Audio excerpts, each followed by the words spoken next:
I ćao pozdrav svima, danas otvaramo 3 peka iz Soul Burning Volcano edicije.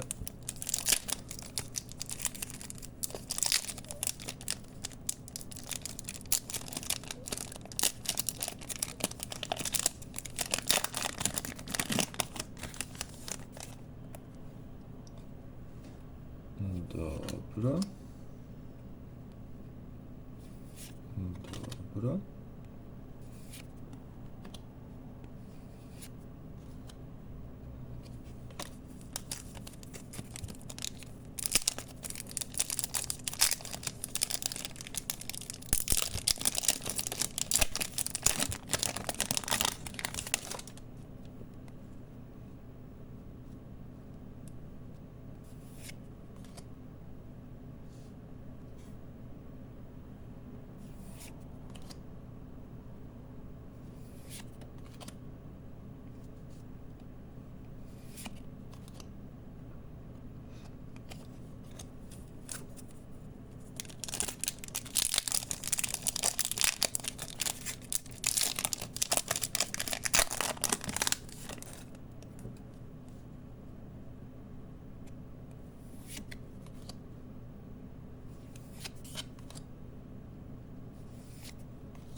I to bi bilo to za ovaj video.